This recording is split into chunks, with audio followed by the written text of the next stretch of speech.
Hey friends, tonight, let's explore the cobbled streets of a medieval town just as the sun begins to rise. The sky is still pink, not quite awake, and the rooftops glisten with dew.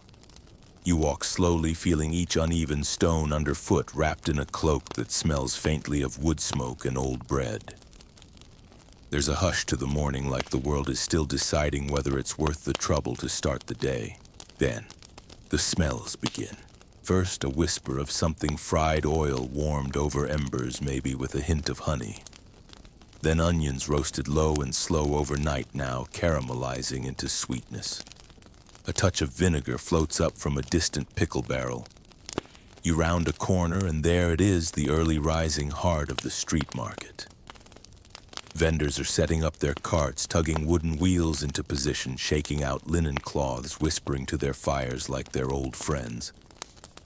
One woman claps her hands twice sharp like a spell, and a boy runs over with a basket of turnips already peeled and slicked with oil. The first snacks of the day aren't flashy. They're warm, familiar grounding.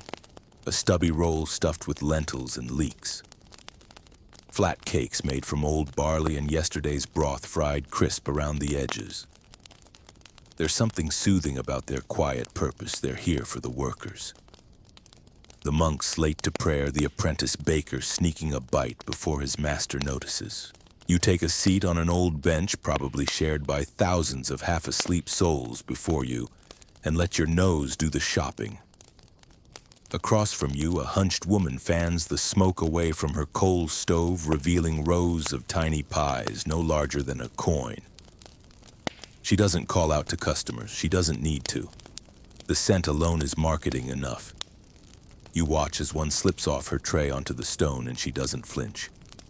A stray cat, fat, dusty, clearly irregular, wanders over and sniffs it before walking away in disappointment. Too many lentils, not enough fish. Fair critique. A man passes by carrying a tray of long, twisted dough sticks. They look almost like ropes brushed with something sticky and golden. You ask him what they're called and he shrugs. "Whatever you want so long as you pay," he says, smiling before vanishing around the next corner. You'll never see him again. That's the thing about medieval snack vendors, they come and go like dreams. No signs, no menus, just smells and instincts. Your hands are a little cold, so you buy a cup of thick, savory broth being ladled from a dented pot beside a soap maker's stall. It's heavy with garlic and thyme warming your fingers as much as your chest. It tastes like secrets and small comforts. The man ladling it wears a hat that seems far too elegant for someone selling soup, but maybe that's his gimmick. Now here's a common medieval truth: street food wasn't just for the poor. Even nobles disguised in cloaks and borrowed coin would sneak into markets like this to grab a fried turnip cake or honeyed fig on the sly. It was said that King Edward III once disguised himself and bought a sausage on bread from a woman named Myra in Southwark. Of course, she only realized it was him a week later when soldiers returned to thank her by ordering every sausage she could cook for the royal kitchens. She never cooked again, she just supervised. And here's something a little quirkier: many vendors named their snacks after animals that had nothing to do with the ingredients. Frog cakes contained no frogs. Lark's Delight was actually made of carrot mash and barley syrup. It was all about imagination. And maybe a bit of teasing the church, who frowned upon too much joy in food. But joy, like yeast, tends to rise even when squashed. You stand up to stretch and watch a group of apprentices barter with a baker over what's left in her basket. One trades a pair of wool gloves for 2 fig cakes. One simply offers a song, off-key, nasal but enthusiastic, and is handed a crusty roll with a wink. Transactions weren't always coin for goods. Sometimes they were charm for crust. Here's where historians still bicker: were these snack vendors licensed? Official, protected by guilds? Some say yes, cities like Paris and Florence had laws about who could sell what, where, and when. Others argue the best snack vendors were always slightly illegal, operating in alleys just outside of market hours, just beyond the reach of the law. Maybe both are true. Maybe the best food has always lived in the in-between. And just before the light turns full gold, a bell rings from the cathedral and suddenly everyone moves faster. Vendors yell louder. Pans hiss louder. The city is now awake. The secret life of the snack market, its best, quietest, most beautiful hour is over. But don't worry. You've still got crumbs on your fingers, a warm belly, and the smell of thyme in your sleeve. You linger near the edge of the alley just long enough to catch the tail end of the morning rush, those final frantic minutes when the vendors serve the last of their stock and the cobblestones begin to warm beneath the rising sun. The crispness in the air is fading now. Chimneys breathe soft ribbons of smoke into the sky. Somewhere a church bell echoes again, more distant this time, like a gentle reminder the world is officially awake. But you're not quite ready to join it. So you follow your nose again deeper into a side path barely wide enough for two people to walk abreast. Here between the uneven walls of old timber-framed houses, you find her. She's small, hunched with fingers stained from years of spices and soot. A scarf wraps her head and her apron is decorated with grease spots that tell a story more vivid than any family crest. She doesn't speak when you approach. She just gestures, one hand sweeping toward a tray of small round cakes, the other lifting a wooden spoon with a theatrical flair. You ask what she's selling. She says spiced laughter, and then she smiles wide and gap-toothed, like the joke's on you. The cake is warm soft on the inside, crisp at the edges. It's made of mashed chickpeas, honey, and something floral you can't name. You chew slowly, pretending to be scholarly about it, but really you just want to savor it. It's delicious, comforting in the way only humble food can be. She points to a charcoal mark scrawled on the stone beside her. That's the sign, she says. If you see it again, you'll know I was here. The mark looks like a cat with a long tail wrapped around a loaf of bread. She won't tell you more. Snack vendors like her are part cook, part illusionist. They appear and vanish. They feed you, yes, but they also make you feel like you stumbled into a secret club. One where the password is flavor and the price is curiosity. In towns across Europe, from London to Lübeck, there were always these little stalls, baskets on wheels, trays balanced on shoulders, ovens built into hand carts. People sold food not because it made them rich, it almost never did, but because it let them live on their own terms. If the city guard didn't bother you and your bread didn't poison anyone, you were free. Sometimes that freedom came at a cost. Take, for instance, the legend of Anselm the Pie Whisperer. You've probably never heard of him. Most haven't.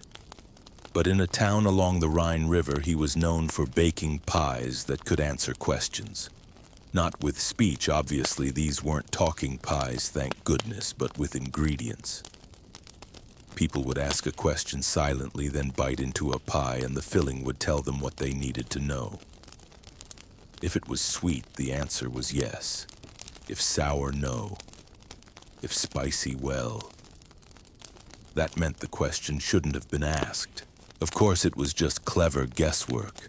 Anselm was a master of faces. He'd read your eyes, your twitchy fingers, your nervous glance, and then he'd hand you the answer you were too afraid to say out loud. He was eventually fined by the town magistrate for mysticism through pastry. You can't make this up. Well, someone probably did, but that's half the fun of history.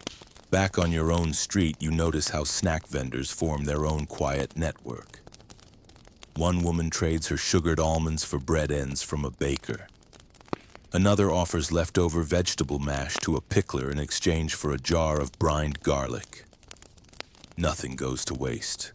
Not even the jokes. They share those too. You pause near a man selling what looks like hot porridge in shallow cups made from folded bark. He offers one to a dog. The dog declines. He turns to you. If the dog says no, it's good enough for you, he says with a wink. You take it. It's thick, earthy, and heavy with herbs. It's better than it looks, worse than it smells, and still somehow deeply satisfying. That's the secret of many medieval snacks. They weren't made to impress. They were made to work, to fill your belly, to help you think or sleep. or stopped crying just long enough to keep going. Even the ones that were sweet always had a touch of bitterness. Sugar was expensive after all, and life never let you forget that too much pleasure came with a price. You watch as two boys argue over a pastry shaped like a fish. One claims it's his, the other says he dropped a coin. The vendor interrupts, saying the pastry's gone cold and he'd rather give it to the town cat than listen to them argue. The cat gets it. The boys walk away grumbling, and the cat walks away victorious.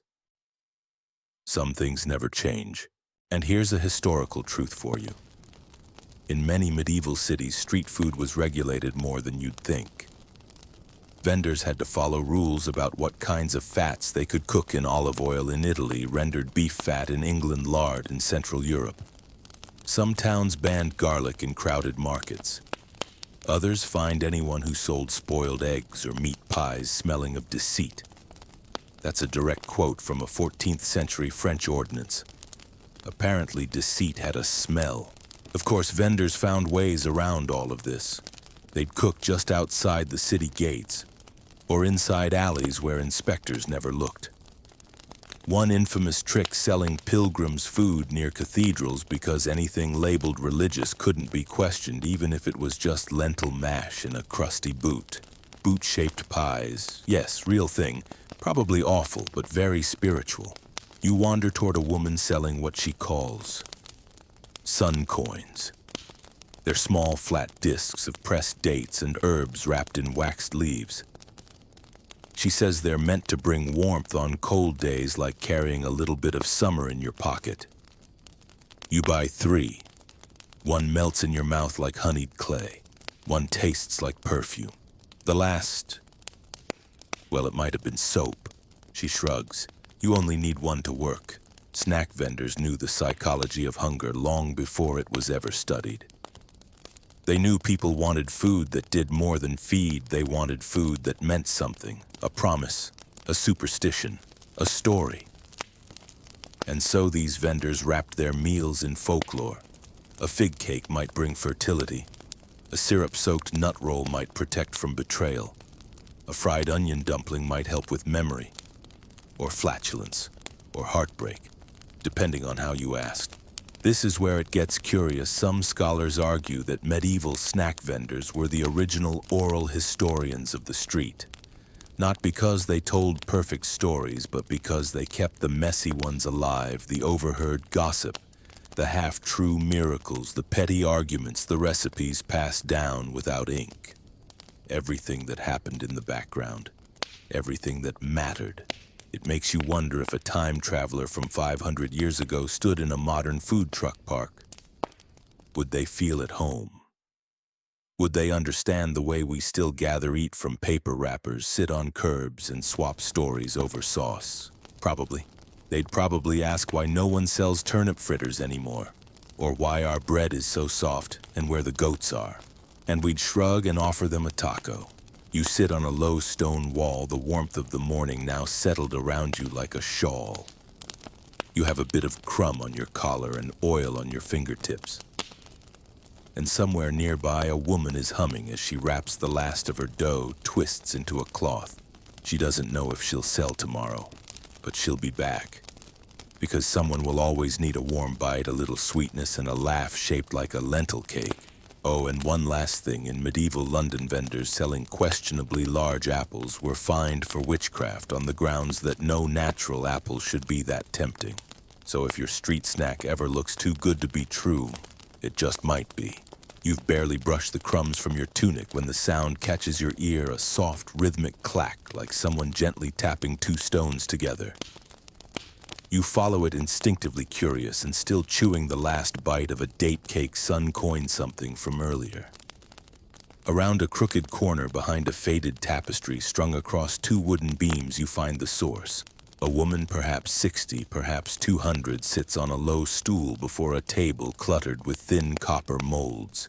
Each mold holds a single perfectly circular disc steaming faintly in the chill air. She turns them out with practiced flicks of the wrist, stacks them in neat towers, and lets them cool on slabs of marble scavenged from the ruins of something Roman and long forgotten. She sees you gestures with her elbow to an empty stool beside her and says simply, "Wafers." Now you might be imagining communion wafers, the kind used in sacred rituals.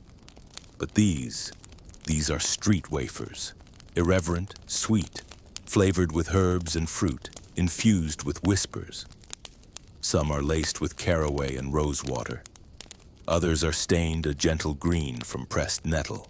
One smells alarmingly like old boots and rosemary, but you try it anyway. It's surprisingly chewy. You ask her how long she's been selling wafers. She says, "Since my knees stopped working and my heart started again." You don't ask what that means. Some snack vendors tell riddles, not truths. The clacking resumes. You realize it's not the molds, it's the sugar tongs tapping once every time she folds a wafer in half. She's making a special batch now, she tells you, for a knight returning from Spain. A personal request, orange zest, cinnamon, and crushed almonds like the air near the coast, she says. You sit with her for a while, not talking much, just breathing in the sugared steam and the smell of copper and thyme. She tells you that some vendors believe flavors carry memory. A wafer with lavender reminds you of grief, she murmurs, but only if you've earned it. This is not a place for the loud, the hurried, or the indifferent. Street snack vendors like her exist in pockets of slowness where the world can be measured in folds of dough and pinches of spice. And here's a historical truth for you. Street wafers were wildly popular across medieval Europe, especially during festivals and weddings. Not just because they were tasty, but because they were portable, symbolic, sometimes even decorated with religious images or pressed with family crests for fancy occasions. They walked the line between food and ritual, between snack and sign. But as always, there were complications. Some cities banned certain flavors in public wafers. Others required permits if the snack was too festive during Lent. One record from 1432 in Florence notes a woman fined for selling wafers too joyful for a time of sorrow. She paid in candied chestnuts and was back on the street the next week. As you sit, another vendor approaches, a young man with a deep scar across his cheek and a satchel full of what looks like folded leaves. He nods to the woman, then to you. He's selling something called wind pockets. They're light, airy pastries puffed by steam, then stuffed with cheese or jam or a suspiciously spicy paste. You try one. It burns your mouth and your pride. He laughs. That one was a dare, he says. You ask him why he makes food that no one expects. He shrugs. Because the church won't let me sing, he says. So I feed people strange things and watch their faces instead. He tosses you another one, a sweet this time, filled with mashed pear and thyme. That one's for forgiveness, he adds, walking away before you can ask who he's forgiving. This is something rarely written in official histories. Many medieval street vendors were frustrated artists.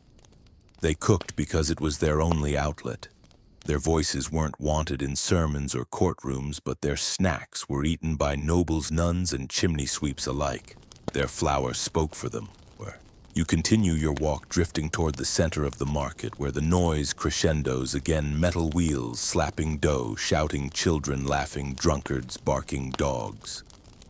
You pass a stand painted in shades of ochre and blue, where a rotund man stirs a vat of something thick and bubbling. Gingerbread, he roars, but only for those with strong teeth and stronger hearts. You accept the challenge. The piece he hands you is dark, sticky, and shaped like a small bear. To chew it is to commit, he warns, and indeed it demands effort. The ginger burns gently, the molasses clings like a late-night conversation you wish you hadn't had. It's strangely addictive. He tells you the recipe came from Jerusalem, brought by a cousin's cousin who once worked for a knight who once knew someone who might have seen the Holy Land. You nod solemnly. This seems like a trustworthy food origin story. A curious detail: in many towns, gingerbread was considered not just a treat, but a medicine. Monks prescribed it for indigestion.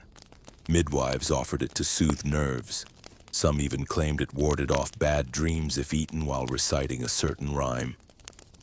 No, you don't get to know the rhyme. That's part of the magic. There's a quiet academic debate still unresolved about whether gingerbread in the 12th century was closer to cake or hard candy. Some argue it was grated into soups. Others believe it was given as tokens of affection at fairs shaped like knights and ladies. One scholar insists gingerbread was currency in a few Italian towns, but most historians agree that's nonsense, even if a lovely idea. You turn down a lane where the air grows hazy with smoke and sweet with oil. A cluster of boys run past carrying skewers, each holding a grilled fig wrapped in a sliver of bacon and brushed with spiced honey. The smell nearly brings tears to your eyes. That combination of fruit and fire feels ancient sacred, like a food made for gods and generously shared with mortals. You catch up to the vendor, a wiry girl with sharp elbows and a voice like Riverstone. She sells 3 kinds of figs, plain for the shy, stuffed with nuts for the daring, and screaming figs for the foolish. You choose a nut-stuffed one. It's warm, sticky, with just enough crunch to break the silence between strangers. She tells you her family once owned land but lost it in a storm. Now they sell figs and songs. Her older brother plays the lute. She makes the snacks. Together they pay rent with sweetness and minor chords. The sun is high now. The shadows grow short and the streets swell with people from the surrounding countryside here for trade gossip, maybe a flirtation or a stolen moment. You hear at least 5 languages being spoken as you pass a group of students arguing over soup textures. One insists the turnip was too forward. Another defends its earthy charm. You move on before someone throws a spoon. Now you come to a crossroads where 4 vendors have set up in a square. It's an unspoken competition. Each sells a variation of the same snack, some kind of folded pastry with a mystery filling.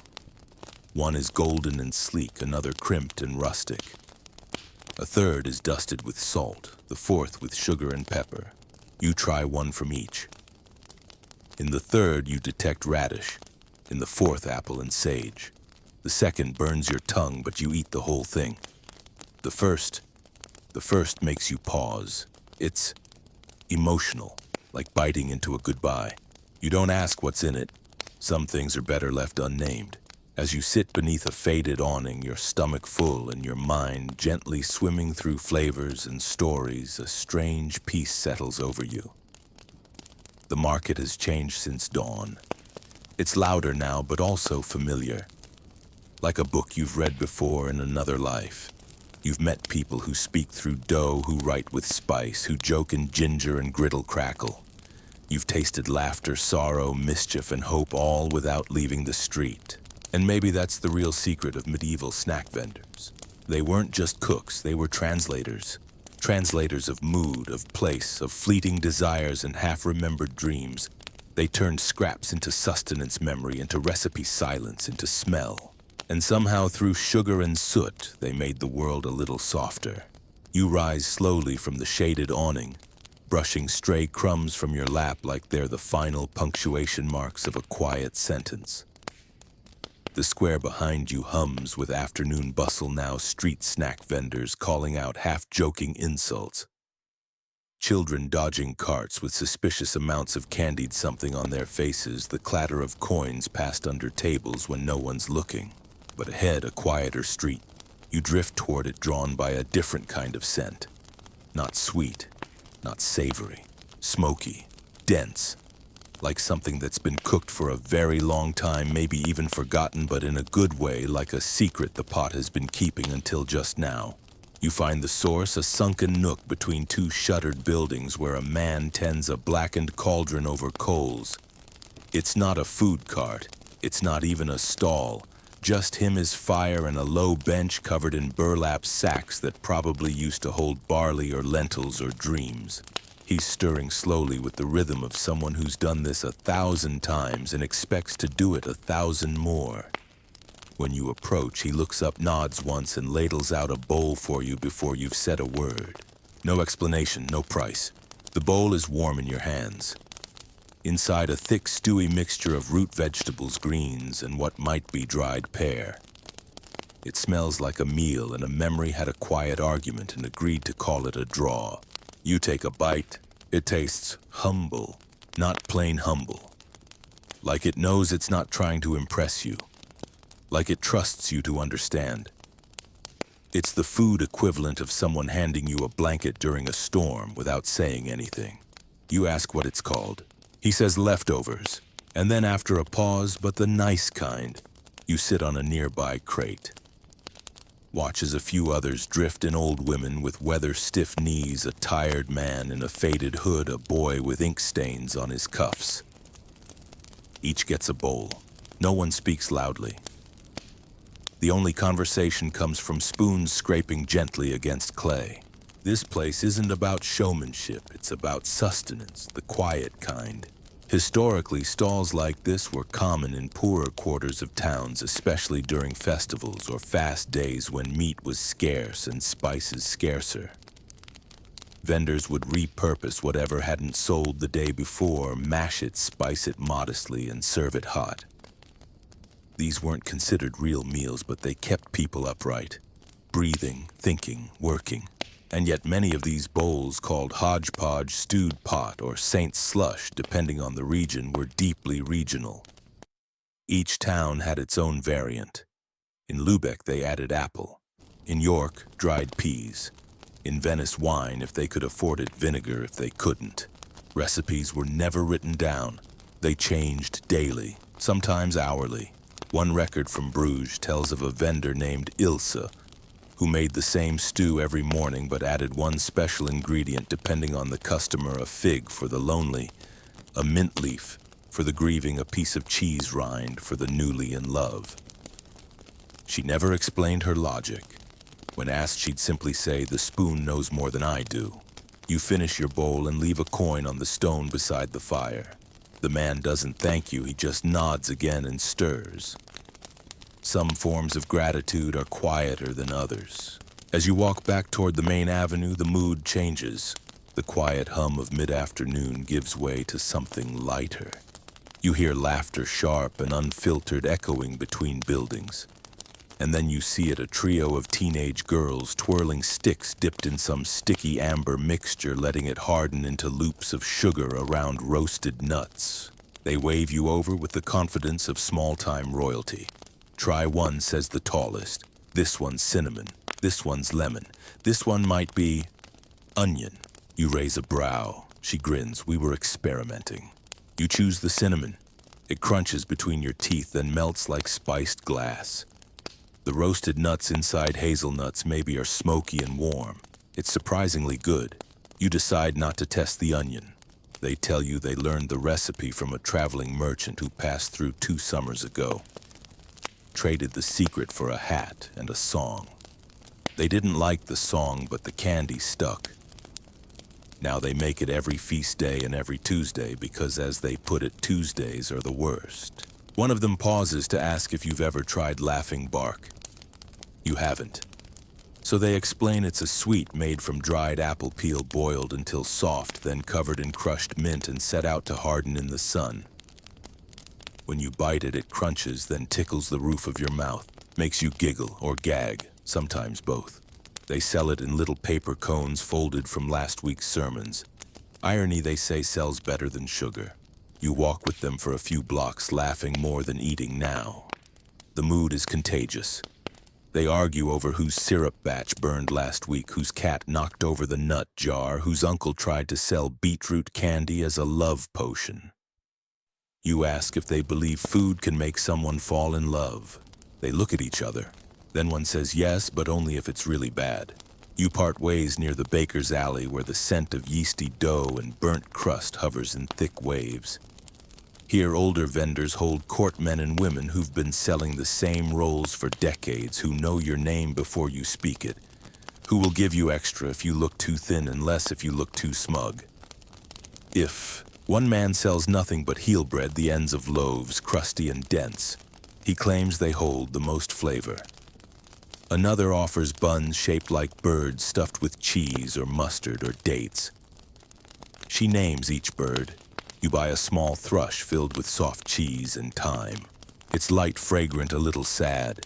And here's a curious historical tidbit. In many medieval towns, food vendors were legally allowed to insult customers. Not violently, of course, but colorful teasing was expected, encouraged even. It was part of the market theater. A woman in Ghent once told a knight he had the tongue of a duck and the stomach of a squirrel. He bought 3 pies, probably out of spite, probably also because they were good. It wasn't just food, it was performance.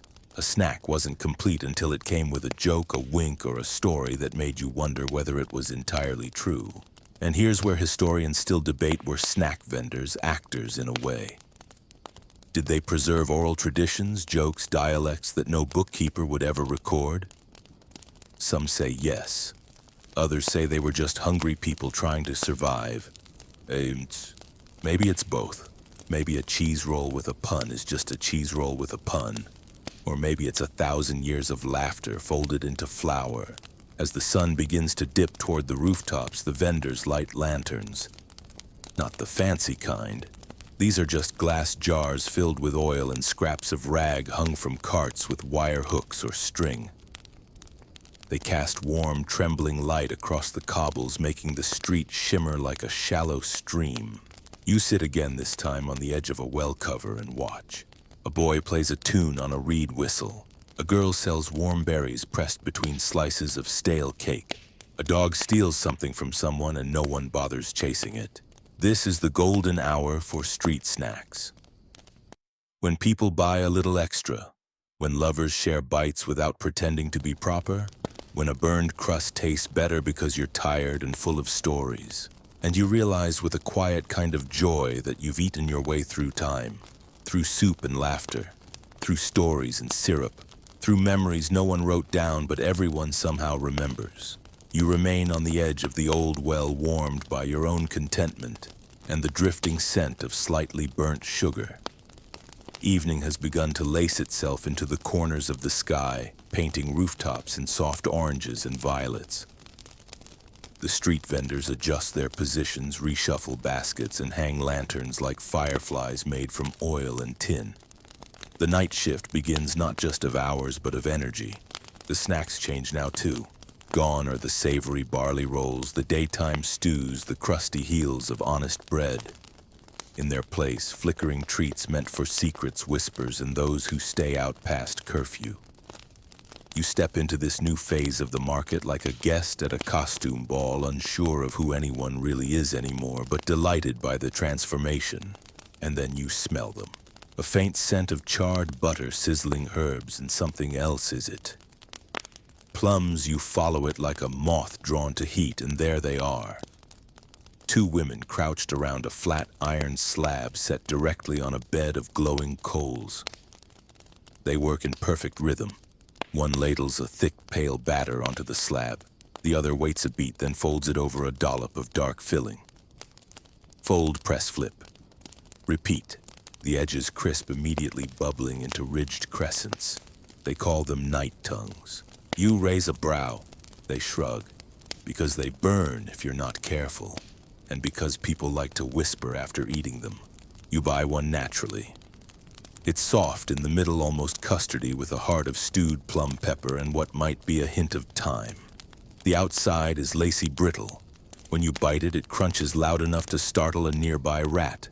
You're in love. Not with the snack, though, that's close. With the moment. The vendors wear scarves pulled low over their faces, not for mystery, they say, but for the smoke. Still, it adds to the effect. They tell you the recipe changes every 3 days. Because the moon has moods, one of them whispers. And you shouldn't argue with a lunar batter. You laugh, but quietly. Nearby, another cart arrives with a creak. A boy no older than 15 hops off the back, pulling a lid off a wooden crate. Inside are dozens of what look like misshapen balls of fried dough. Some are round, others lumpy, a few flat, like they lost a fight with gravity. What are they, you ask? Everything that didn't work out today, he replies cheerfully. Dusted with sugar. You take 2. The first is dense, filled with apple and sharp cheese. The second is hollow, pure crunch with a whisper of lemon. He grins as you chew. You like my rejects. You nod, then you'd love my mistakes. And off he goes, delivering joy by the fistful, one broken ball of sweetness at a time. Here's a common medieval fact. Street food wasn't always legal after sunset. In many cities, vendors were required to pack up before curfew bells rang. Fires were a risk. Crowds were harder to control. But where there were rules, there were always exceptions. Towns near monasteries often had unofficial agreements. Let the vendors feed the monks who stayed up copying texts. Let the hungry find a crust before bed. Let the night have its vendors so long as they were quiet. Of course, not all vendors followed the rules. Some cooked in alleys, passed food through shutters, or sold snack tokens during the day, redeemable at night. A clever workaround. Possibly invented by the same genius who first deep-fried cheese in stale beer batter. A hero, surely. You round another corner and find a man playing a lute while roasting chestnuts over an open pan. His rhythm is all wrong, chaotic, uneven, but it somehow fits the mood. The chestnuts pop with little snaps rolling around like marbles in the heat. He calls them burned moons. Says they're best eaten hot while walking alone with something unresolved on your mind. You wonder what's unresolved in your own mind. You buy a handful anyway. They burn your fingertips, of course. That's part of it. As you wander chestnuts in hand, you stumble upon a familiar scent, yet one you can't quite place. It's yeasty, smoky, slightly sour. You turn into a shadowy courtyard lit by 2 weak lanterns and a cooking fire made mostly of grapevines and olive twigs. A man is kneading a wet dough on a stone board, slapping it hard, folding, slapping again. He doesn't look up. You wait. Eventually he tears off a chunk, rolls it flat with a wine bottle and tosses it onto a hot griddle. He drizzles something on top, fermented milk onion paste, you can't tell. A pinch of salt, a swirl of oil, and it's handed to you in silence. It's incredible. Crisp on the edges, tangy, deep, like something both ancient and brand new. You ask what it's called. He finally speaks, the bread of endings. You raise an eyebrow. He says, because it's what I make when I run out of everything else. Then he goes back to kneading. There's something sacred about food made from scraps. It speaks of survival, yes, but also of creativity.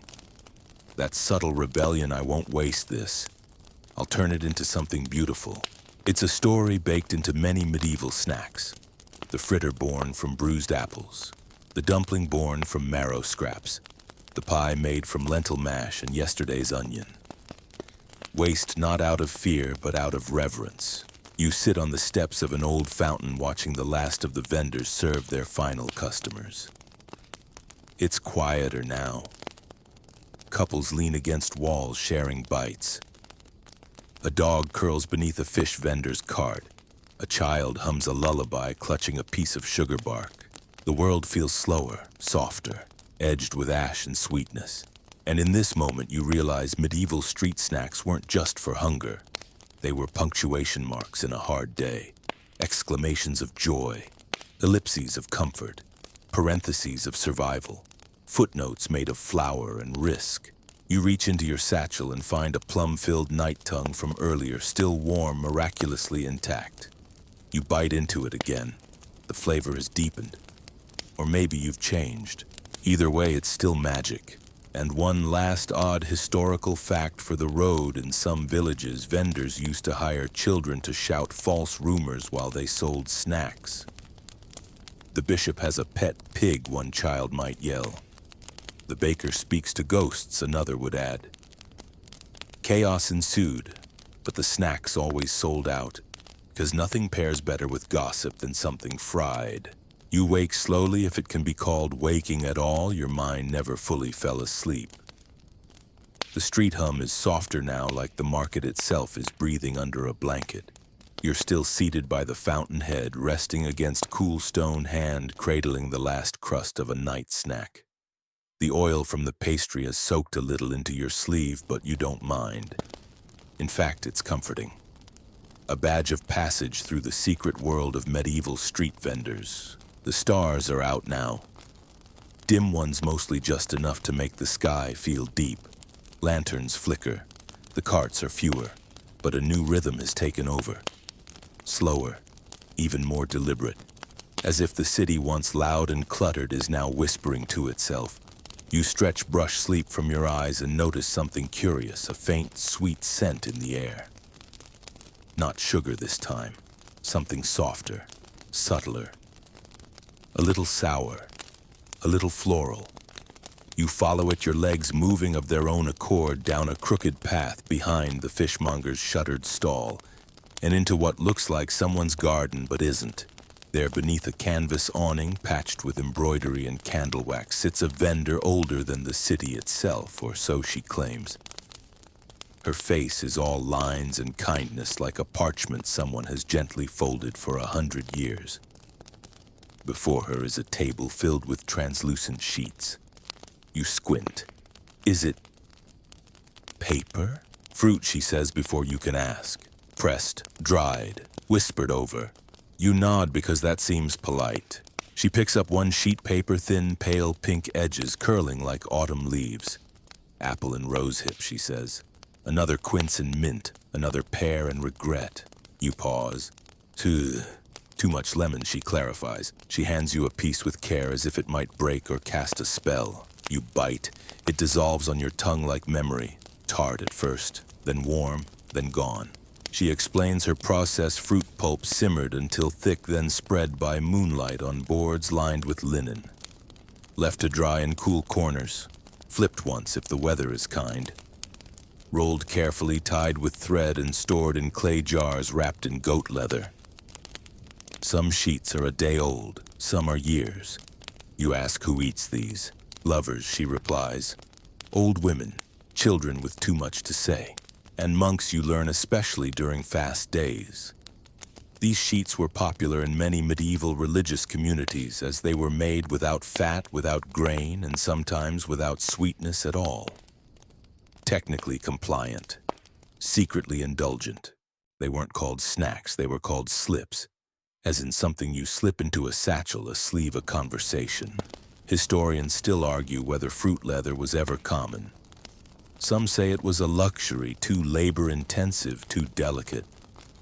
Others insist it was a rural mainstay, especially in regions with harsh winters and generous orchards. The truth, as usual, lies somewhere between hunger and hope. You buy 3 more sheets. One tastes like summer, one like waiting. The third tastes like you'll never quite forget this moment. You thank her and move on, pockets slightly crinkled with edible memory. Further down, near the crumbling edge of the city wall, a man crouches beside a low, round clay steamer, its surface mottled with soot and age. Steam hisses through tiny holes. His tools are simple. A wooden paddle, a copper pot of batter, a small jar of herbs. You watch him pour swirl cover and wait. Bread, you ask. He shakes his head. Cloud. He opens the lid.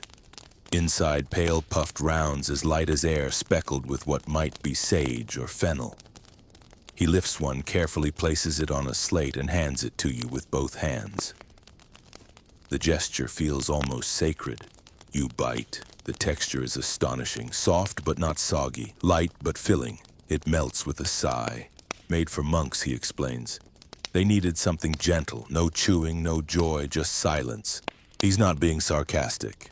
These were known in some communities as mute cakes. Created for fast days so strict even chewing was discouraged.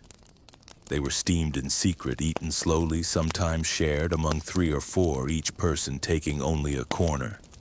No butter, no spice, only wheat water and reverence. And yet somehow it's lovely, peaceful. You eat the whole thing standing barefoot now on the cool stones, your boots forgotten behind you. A breeze stirs. The lantern beside the vendor sputters, then steadies. He tells you that when his grandfather died, they made 40 cloud cakes for the funeral. Not to serve guests, but to leave on the stones outside for passing birds and strangers. We fed the sky, he says simply. You thank him, unsure how else to respond. It's near midnight now. The city has grown very still. Only the deepest fires remain. No more shouting, no more clatter, just footsteps, steam, and sleep. You pass one final vendor before you turn back. She's young, maybe 16, sitting cross-legged beside a tiny brazier roasting thin slices of pumpkin on a skewer. She offers one without speaking. You take it. The flavor is quiet, almost shy, a little sweet, a little bitter. She says it's for goodbye. She's not wrong. There's something about the last snack of the night. It never tastes like the first. It carries the weight of everything before it, the fried cheese, the sticky figs, the laughing bark, the cloud cake. It's the final note in a long lullaby. Not a crescendo, a whisper. You eat it slowly. She packs up without hurry, ties her skewers with string, blows out her brazier, slips into the shadows like a cat. Gone. And just like that, the street market is asleep. Not gone. Not ended. Just folded away like linen between feast days. You walk home with a pocket of fruit leather, a memory of warm steam, and the faint scent of herbs in your hair.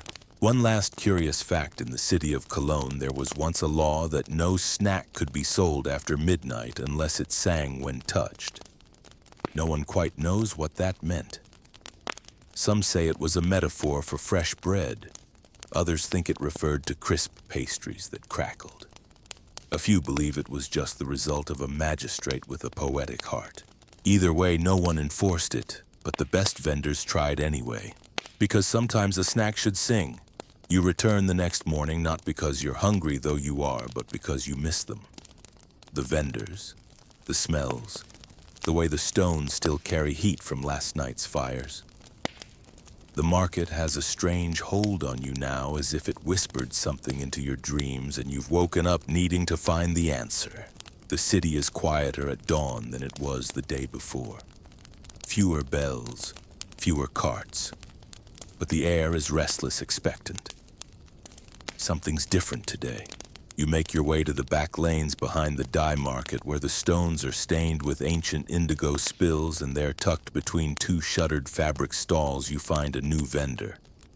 Or perhaps an old one wearing a different face. He sits low to the ground, hunched over a shallow bronze pan set on bricks. The smell is curious, earthy, oily, slightly sweet with a bitter edge. It reminds you of cracked soil after rain or wet parchment left too long in the sun. He gestures to a flat board in front of him lined with tidy rows of dark little cubes. You lean closer. They shimmer faintly as if dusted with something salt ash. Chalk bites, he says.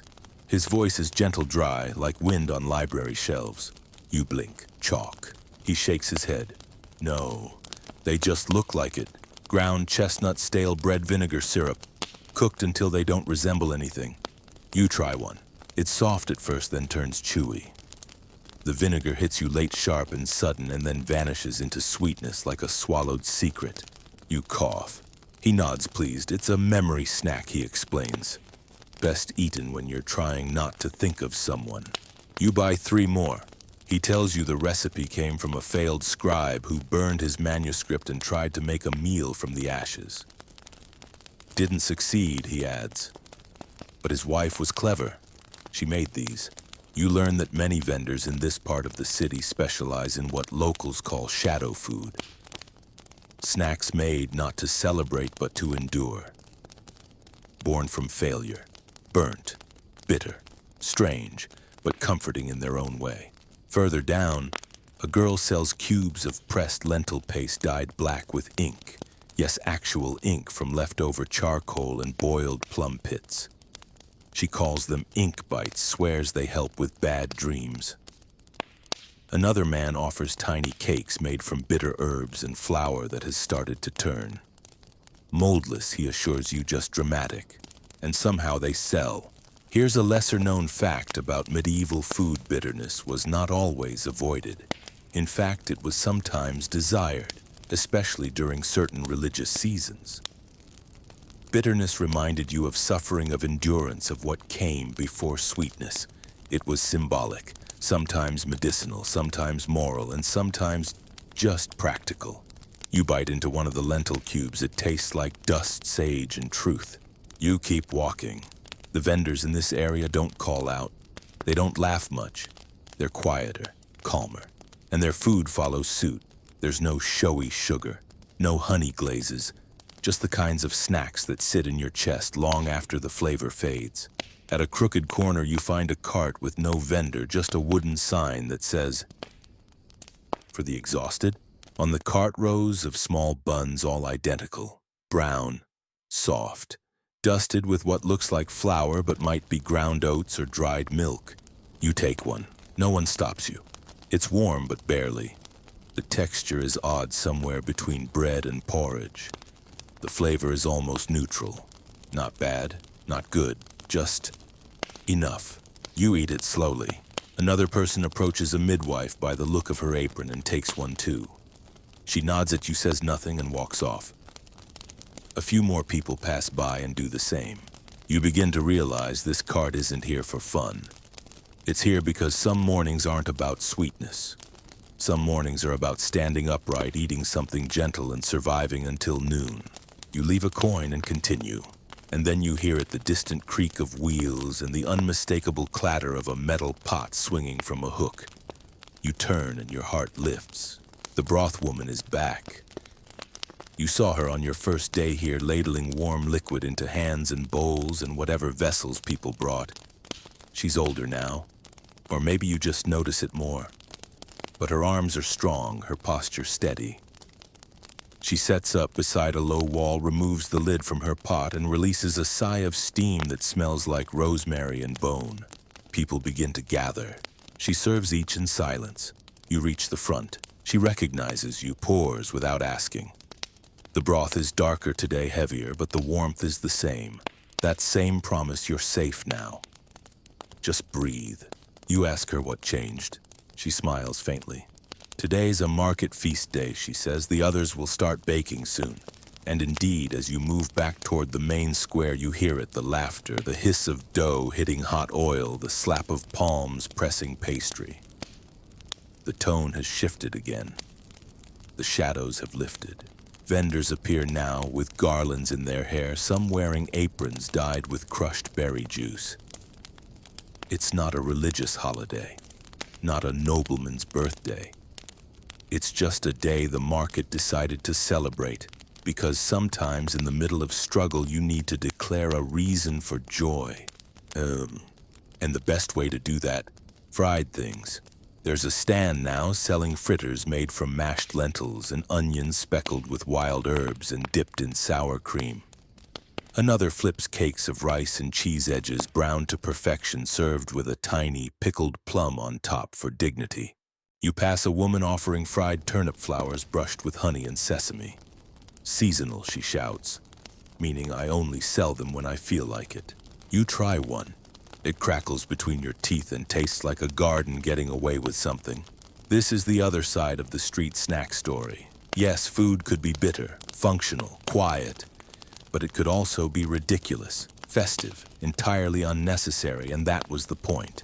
Fairs and feasts often birthed the strangest snacks, dough shaped like animals. Pastries stuffed with jam and a single olive, fried milk cubes, candied rose petals, roasted peas dyed red for no reason. The rules were simple. If it made you smile, it was allowed. If it made you laugh, it was celebrated.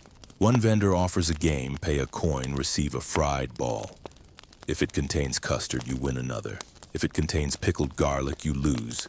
But either way, you eat it. You pay, you bite, you win, barely. A group of children gathers around a snack vendor who's spinning sugar threads between two sticks, shaping them into clouds, birds, and once briefly a horse. It collapses in seconds, but the crowd cheers anyway. You sit down beside an elderly man selling roasted grapes on skewers. He tells you the fruit tastes like secrets. You try one. He's not wrong. And for the first time today, you realize you've stopped thinking about the world outside this market. The dust, the politics, the bills unpaid, the boots that pinch. They're still there, but they don't follow you here. Here, snacks are the story. They've carried you through salt and sugar, through burnt and blessed, through silence and song. Each one a chapter in a tale no one wrote, but everyone somehow remembers. And you're only on page 7. The fair continues into mid-morning with bells echoing from the upper towers of the town like a baker slapping fresh dough, sharp, warm, and a little impatient. But you don't rush. No one does here. It's the kind of place where time drizzles like honey, not ticks like a clock. You find yourself wandering deeper into the lanes behind the main market square where the crowd thins out and the air smells less of fried joy and more of flour steam and almonds. Yes, definitely almonds, roasted, ground, and doing something mischievous. You follow the scent to a quiet stall wedged between a scribe's shop and what might once have been a place for shoe repairs, now draped with faded banners and herbs drying on strings. There, a woman with red flour smeared across her forearms is stirring a wide copper pan with both hands. The contents shimmer off-white and velvety, moving slowly like lava with secrets. She looks up, catches your gaze, and says, "Mock cheese." You blink. "Excuse me." She grins. "It's made of almonds, but pretend it's cheese. We all do." She hands you a bit on a wafer, thin, curled from the heat, delicate enough to snap in a breeze. You bite. It's not cheese, but somehow it feels like it is. Creamy, tangy, a little nutty. It spreads on your tongue like gossip, familiar but not quite trustworthy. She tells you the recipe is old. Monks created it to get around fast day restrictions. No dairy? No problem. Just soak almonds, grind them to a paste mix with rosewater vinegar and a little salt, and presto, cheese for the pious. And here's the delightful historical truth: almond cheese was everywhere in late medieval Europe. It was the chameleon of the kitchen. It could be shaped like hard cheese, softened into a spread, even turned into mock eggs with the help of saffron and cleverness. She offers you one of those too, a mock egg, nestled on a slice of fried turnip. The white is almond paste molded carefully. The yolk is mashed carrot dyed yellow with saffron and onion juice. It's oddly convincing and oddly delicious. You ask how she learned all this. My aunt was a nun, she says, but didn't like rules, so she followed them creatively. You laugh. It's the best kind of medieval answer. This is one of the wonders of fast day food. It wasn't always about denial. It was about invention. When you remove meat, eggs, butter, cheese, what remains must be coaxed into behaving. And sometimes in that coaxing you discover something better. Like fish milk. Yes, that's real. Further down, you meet an old man boiling something pale and viscous in a kettle that looks like it came from a wizard's attic. He stirs, hums a little, then lifts a ladle of what appears to be milk. You glance at the sign beside him, leche de pescado. You read it again. Fish milk. He nods solemnly, from almond and pike. You don't know whether to thank him or run.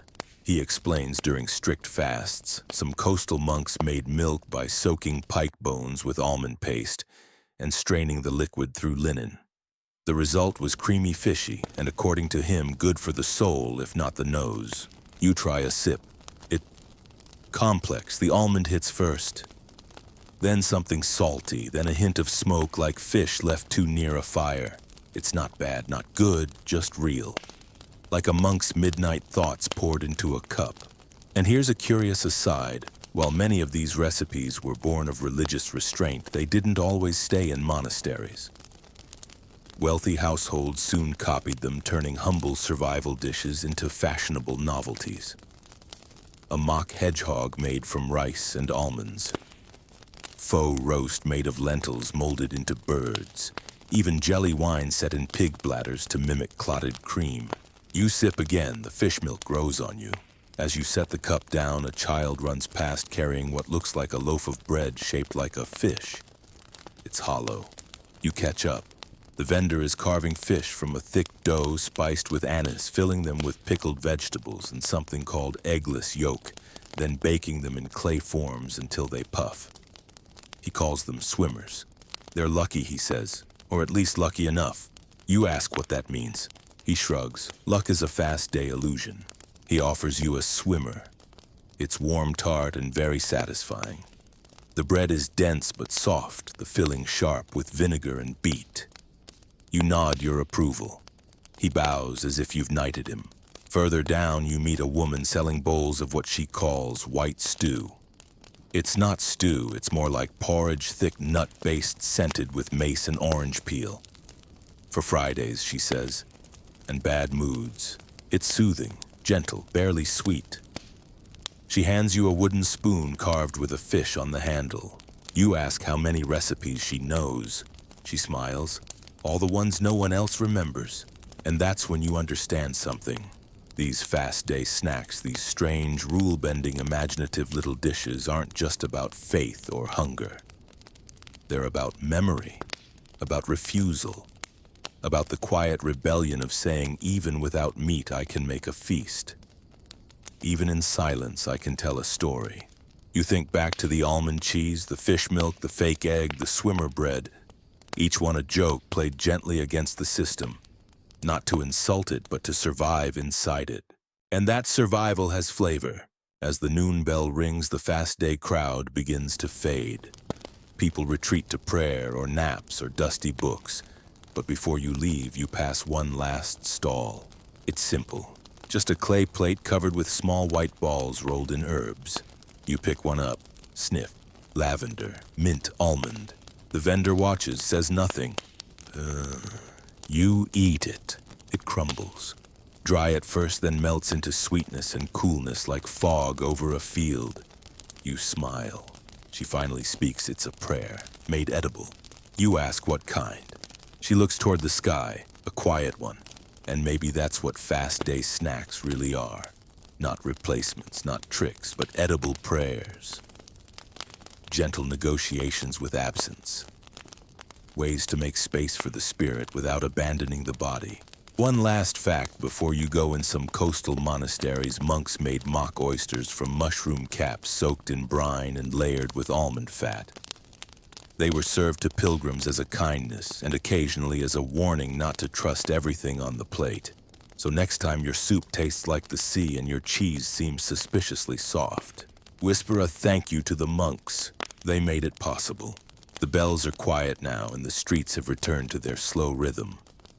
You've had your fill of almond cheese and edible eggs, but the memory of mock food lingers like a wink from someone who got away with something clever and wants you to remember it forever. So you wander again, not aimlessly, but in that particular delicious state where your stomach is full, but your curiosity isn't. The fair has faded. The fast day vendors are beginning to pack. But behind the church, in the shadow of the tall apothecary's wall, you hear it. Laughter. And not the laughter of children or the quick bark of a drunk merchant. This is the full-bodied, eye-watering laugh of grown women who've seen too much and survived anyway. You turn the corner and discover a row of mats laid out under an awning of stitched-together flour sacks. Beneath it sit 5 women grandmothers you suspect, though none of them look interested in being called that, each with her own pot, pan, or kettle. And in the middle of them, a low fire dancing with lazy confidence. They see you. They nod. One of them, tall with silver hair braided down to her waist, says, "You missed the argument." You raise an eyebrow. "It was about stew," she says. "It always is." They laugh again. One of them with a scar across her chin and a voice like wind through parchment gestures you closer. "We're making regret pies," she says. You blink. Regret. She grins. The ones you eat when you know you shouldn't. And then she pulls one from a pan. It's small, folded twice, fried until crisp and dusted with a strange mix of sugar and dried parsley. You bite in. The filling is soft, some sort of root mash, maybe parsnip or squash spiced with cloves and sweetened just enough to be confusing. It's strange. And then oddly familiar. This is, you begin, kind of amazing. "Exactly," she says. "That's the problem." The others chime in. These are feast day pies disguised as fast day food. They were banned from 2 nunneries. They make people dream weird dreams. You eat another? The filling changes. This one is mashed peas and something floral. "Rose," you ask. "Nope," the tall one says. "That's onion boiled in beer." You stare at her. She winks. You begin to understand that these women are not just vendors. They're mischief makers, culinary rebels, snack witches, and they've turned their craft into an art form. They live for the fine-line food that follows the rules just enough to be allowed, but only barely. They show you more. A pancake made from leftover wine lees and barley flour fried until almost black. It's legal, one insists, because we don't call it a cake. A dumpling stuffed with pickled turnip and something they only describe as philosophical mustard. And then the masterpiece, a pastry shaped like a saint's foot. Yes, it's exactly that. It's filled with fig jam and crumbled hazelnut. It's brushed with eggless glaze and baked in a clay mold shaped like, well, yes, a foot. You take a bite, it's unsettling, sweet, salty, sacred maybe. People say eating one grants absolution, the silver-haired one says deadpan. Then she adds, but only if you apologize to the left toe first. They all collapse into laughter. This is their joy food that tells a joke and fills your stomach. Dishes that mean something and also nothing at all. Pies that wink at the church and grin at the law. They tell you about a snack once banned in their village, boiled wheat cakes carved to look like saints, but eaten with honey and cinnamon just for fun. Too irreverent, too joyful. Imagine getting arrested over a smiling biscuit, one says. You nod, honestly worth it. One of the women hands you a tiny cake smaller than your thumb with a tiny line drawn across the top. A silence cake, she whispers. You wait. It's for when you want to curse someone but don't have the energy. You eat it. It tastes like sage and burnt toast. Perfect. This part of the market is rarely talked about in history books. It's too quiet, too clever. But these women and vendors like them existed all across medieval Europe. They made food that was part sustenance, part satire. And they used ingredients like musicians used notes to play, to tease, to remember. Historians often skip them. Recipes were rarely written down. These women weren't allowed in guilds. Their names don't appear in cookbooks. But their pies, their pickles, their scandalous fake sausage rolls, oh, those endured. There's even a manuscript from late 14th century England that includes a warning about women who wrap secrets in dough. The passage is vague, possibly metaphorical, possibly afraid. But we know who it was talking about. You stay with them for a while, watching as they roll dough, tell stories, and occasionally argue about the correct amount of anise in a joke pie. You ask if they've ever taught anyone their recipes. They all shake their heads. We don't teach, one says. We just feed, says another. And the ones who listen adds a third figure it out anyway. Eventually they begin to pack. Not because they're out of food, but because they feel like it. That's their rule. You rise full of pastry and laughter. Before you go, the tall one hands you a small folded tart wrapped in cloth. For later, she says. What is it? A test. You don't ask more. You don't want to ruin it. And one last truth, in some medieval towns, snack vendors were believed to carry luck. People would buy their food not because it was good, though it often was, but because it was made by hands that knew mischief and mercy. A fritter from a widow's cart might protect you from heartbreak. A pie from the sarcastic nun-turned-baker might grant you bravery. No proof, of course. But then again, some things don't need proof. Some things just need parsley, sugar, a foot-shaped mold, and someone brave enough to laugh while chewing. You carry the cloth-wrapped tart like a relic tucked carefully in your pocket. Not just because it's a gift or because it's from the foot pie tricksters, but because it's a reminder some food is meant to be held on to before it's eaten. Like a letter you're not ready to open, like a secret that ripens slowly. You're not ready yet. So you walk. The sun is lower now. Not quite setting, but beginning its slow lean toward the horizon. The shadows grow softer longer, and the street snack vendors, those still lingering, shift into their evening mode. Fires are stirred. Pots are covered. Baskets are repacked slowly. There's no rush here, just rhythm. You find yourself at the edge of the old grain market where the cobblestones are smoother and the buildings lean in like they're sharing gossip. Here under a faded canopy tied between two beams, you spot a familiar face, the wafer woman from 2 mornings ago, her copper mold stacked beside her like coins from another kingdom. She sees you, smiles, says nothing. Instead, she gestures toward a plate of small flat discs, wafers. Yes, but these aren't sweet. You pick one up. It's speckled with herbs, paper thin and still warm. You bite.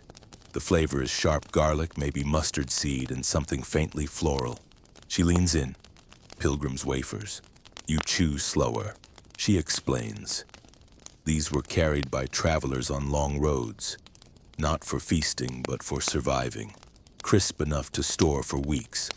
Light enough to carry dozens. Flavored just enough to remind you of something better. Not a meal, but a pause.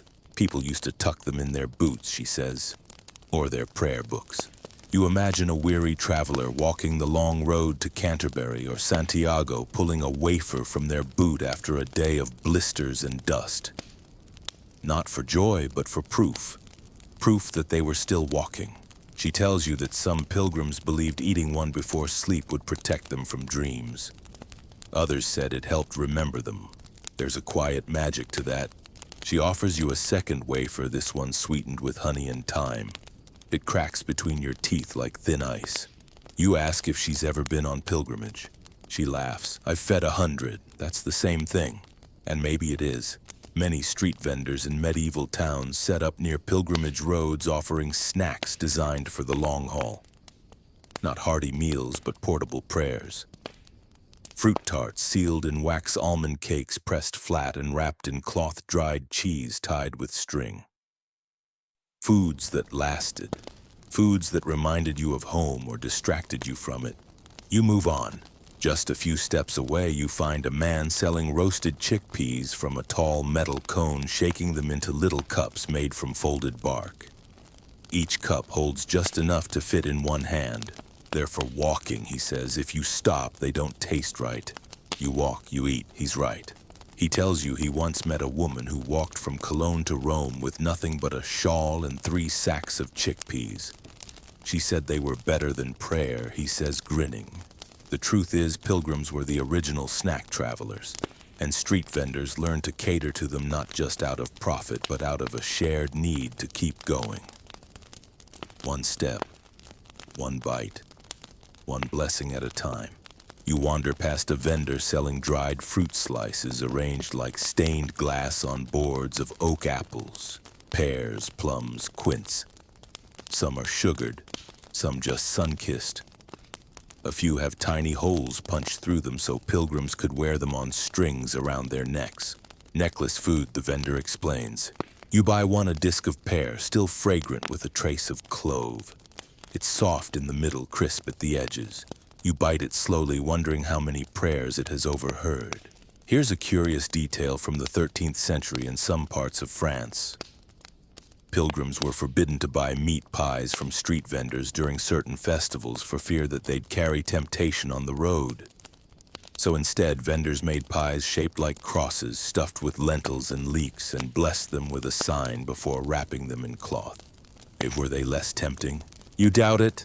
A little boy runs past you with a bundle of what looks like tiny flatbreads tied together by string. His mother scolds him gently for chewing before the blessing. You smile. Another day, another snack-based superstition. You round the corner and hear a low, slow whistle, someone shaping dough over a brazier, turning it patiently with tongs.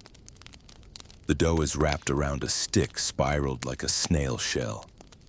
The vendor holds it up. Snail bread, he says, without irony. You raise an eyebrow. He shrugs.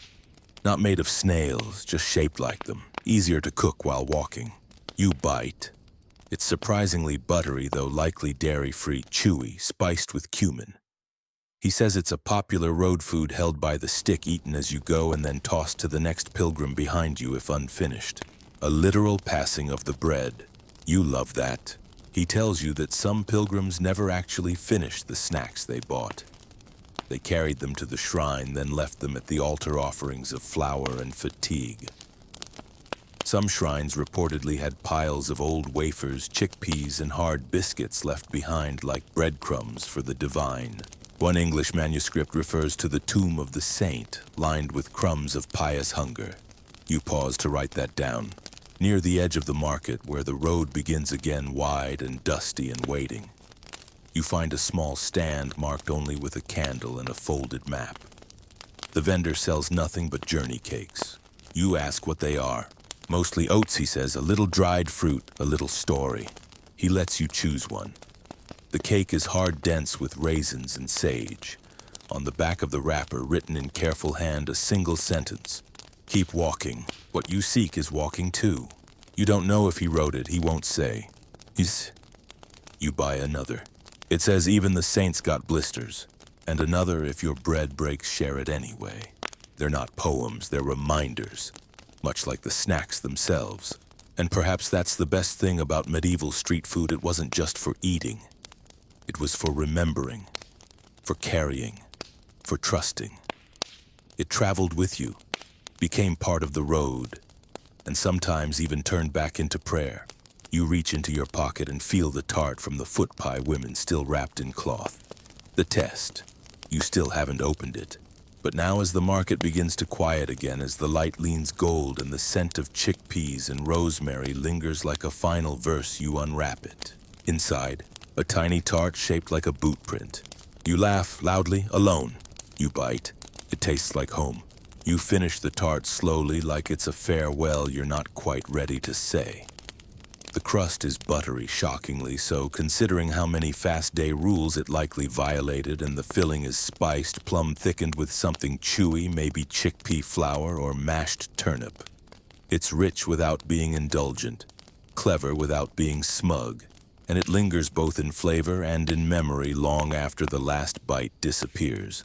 You sit for a while on the old stone bench near the edge of the market, letting the final light pool around your feet like spilled ale. You're not the only one lingering.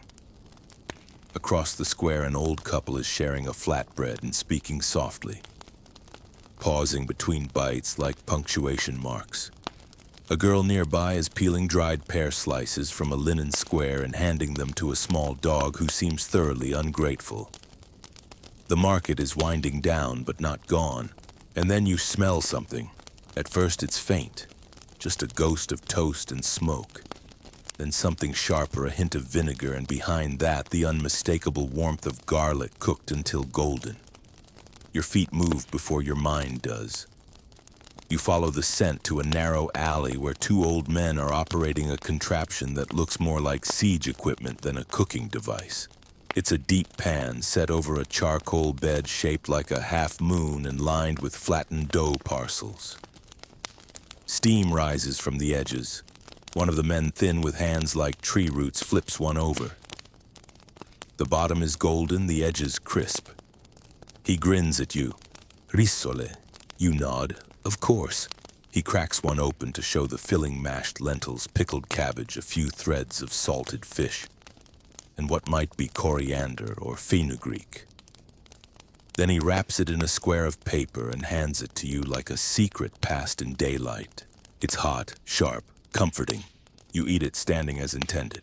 He tells you these fried parcels go by a dozen names: risole, sambacade, hand pie, fritten kuchen, but all mean the same thing: food you can carry and eat without stopping. For soldiers, he says, or mothers or thieves. His partner, wider and quieter, adds also monks, especially monks. You laugh. They tell you stories of rissoles filled with mashed figs and vinegar-soaked walnuts used as bribes during festival season. Of pies shaped like scallop shells handed to pilgrims as tokens. Of fried pastries once confiscated by the bishop for being too joyful in form and function. You ask if that's a real quote. Close enough, they say, almost in unison. It's easy to forget just how mobile medieval food had to be. People were always in motion on roads to fields between towns, from court to church. Food that could walk with you was prized, wrapped in cloth, tucked into saddlebags, slipped into sleeves. And the best of these folded food. You begin to notice it everywhere now. Near the butcher's gate, a woman sells folded wheat cakes stuffed with onion paste and dusted with poppy seeds. The folds, she says, keep the sadness in. At the fountain, a boy with a scar on his nose is hawking triangular fritters filled with chickpea mash and lemon peel. He says they're for people who think too much. You buy one. It's crunchy, messy, and absolutely right. One stand over, a girl is selling what she calls sewn pies. Small dumplings stitched closed with threads of leek or dried nettle, each one sealed like a letter, each bite a kind of reply. You ask if she made up that name. She nods. People forget. But food used to be a message, and maybe it still is. One of the older vendors nearby overhears you and grins. Folded snacks, he says, were the gossip of the stomach. You raise an eyebrow. What do you mean? He winks. No one knew what was inside, so they guessed and gossiped. He's not wrong. Folded food is always a mystery, a story you bite into blind. And in a time when much of life was about rules, what you could say, wear, pray, or eat, there was something deliciously rebellious about wrapping anything in dough and daring someone to guess. Some were practical, of course. Sealed pastries kept food fresh, protected it from dirt flies and thieving hands. But others were purely symbolic coins hidden in pies for fortune. A clove in one slice meant you'd marry. A bit of charcoal meant you'd be unlucky, or the cook had simply gotten distracted. You pass a vendor frying what looks like dough envelopes filled with beetroot and horseradish.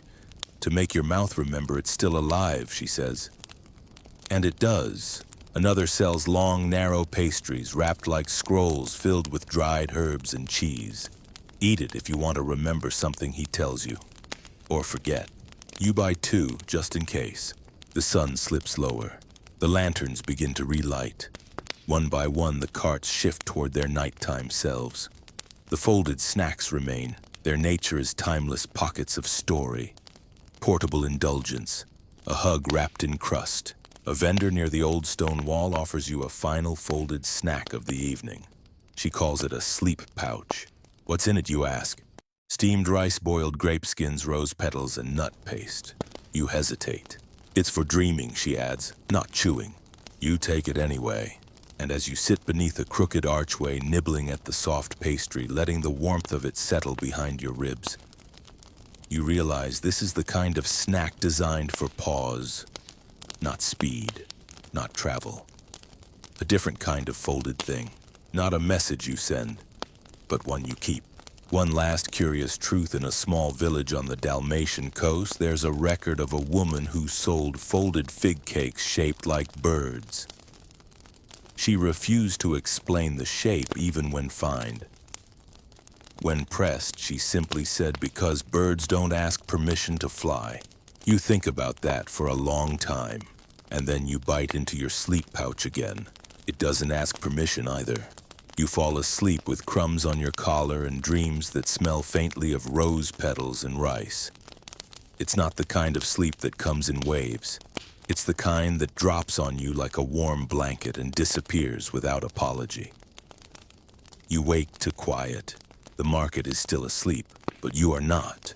You rise slowly, as if not to disturb the memory of the folded snacks still settling in your chest.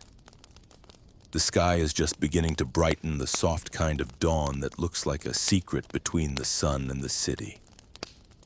No bells yet, no smoke, just the sound of early crows and the creak of wood stretching itself awake. You walk, and as you pass through the quieter lanes near the monastery walls, something catches your eye. A cart, unmarked, plain, covered in canvas still damp from morning dew.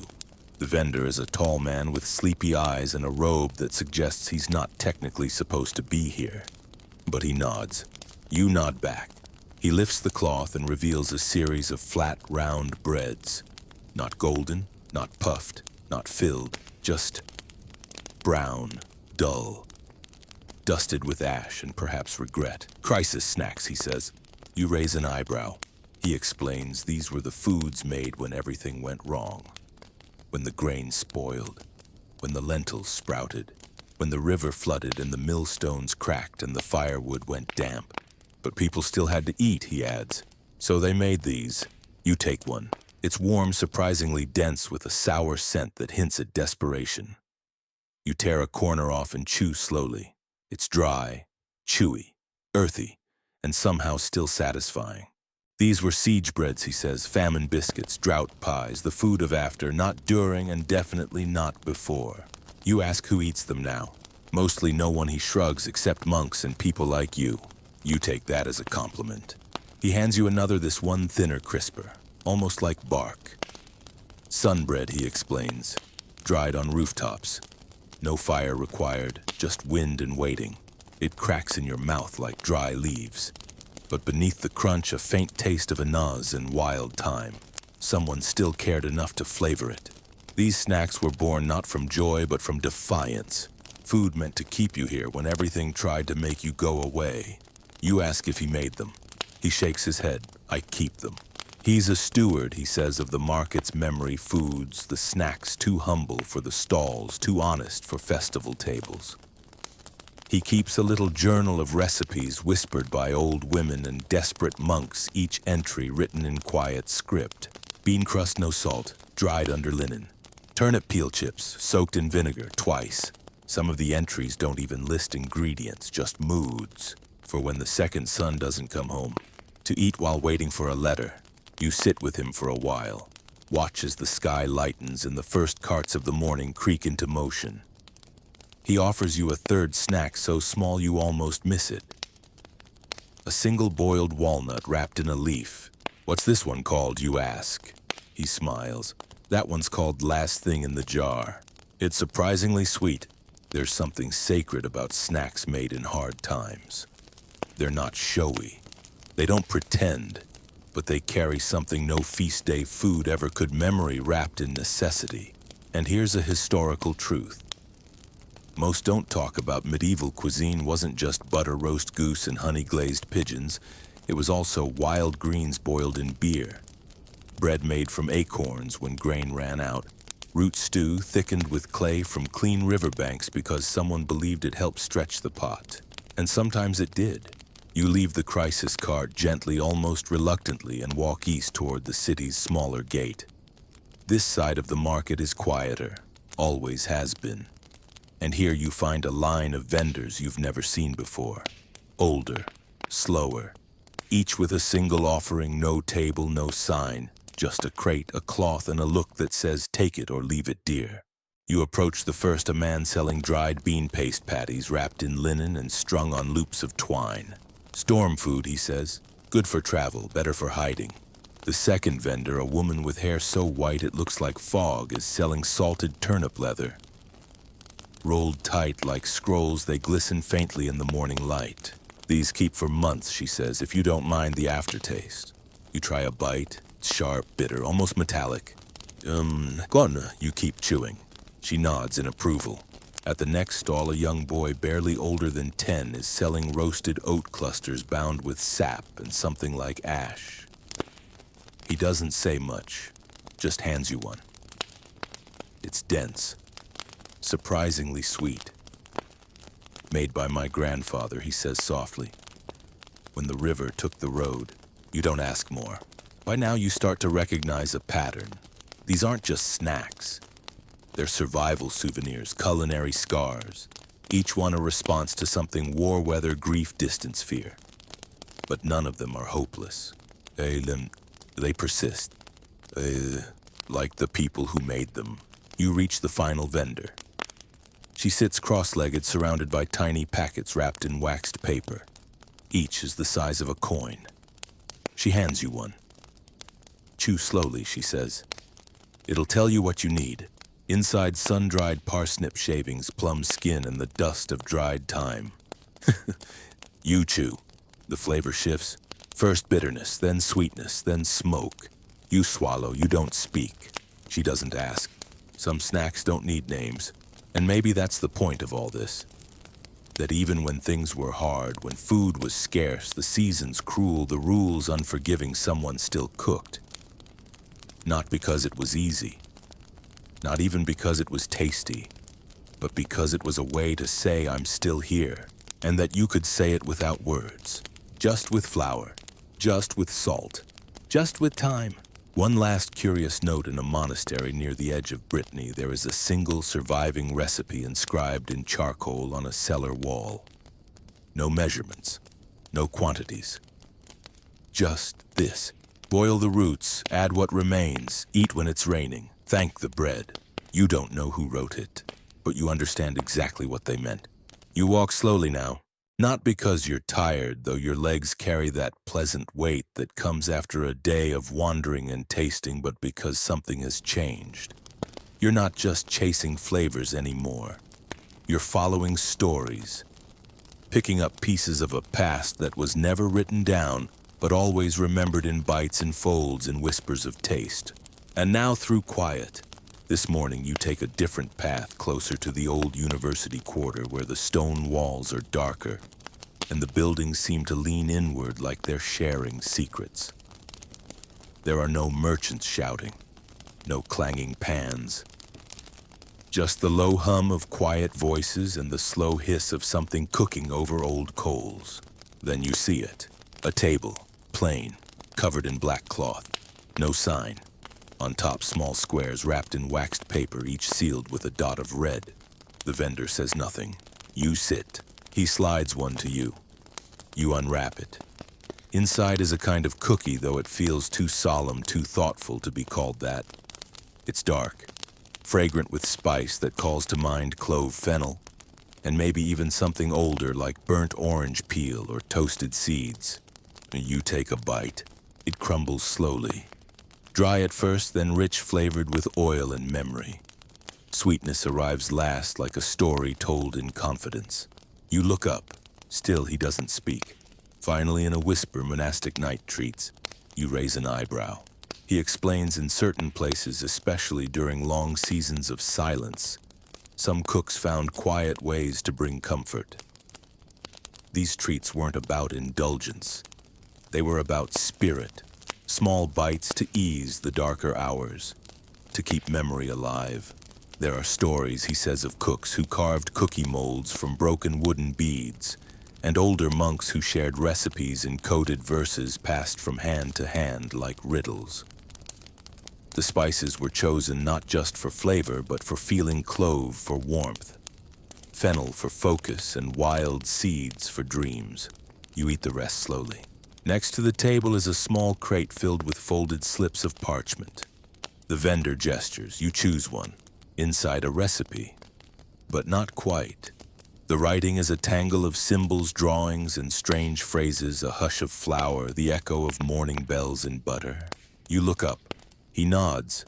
Oral recipes, written in puzzle, so only those who already knew could understand. There's a kind of mischief in it, a joy in the secrecy.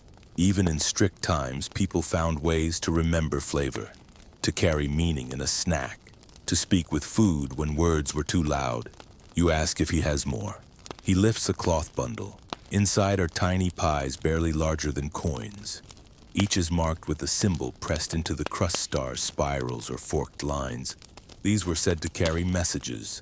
You try one, it's soft, subtle, a little tangy. He explains some believed each mark had meaning. One meant safe passage, another meant danger, others signaled affection or a simple request to listen. You smile. He wraps 3 more for you in cloth printed with tiny Latin fragments. You can't read most of it, but one line stands out. We speak in crumbs. You whisper it once and carry it with you. Not far from there, behind a quiet apothecary, you find a small garden stall run by an older woman. She offers thin cakes made of dried blossom and bark. She calls them garden wafers. You ask what's in them. Whatever blooms without asking, she says. Some say the flowers are medicinal.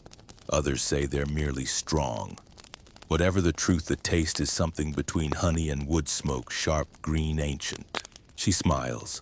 These were passed hand to hand. Not for healing or for hunger, just to remind the tongue of the world. You take a bite. It's unlike anything else.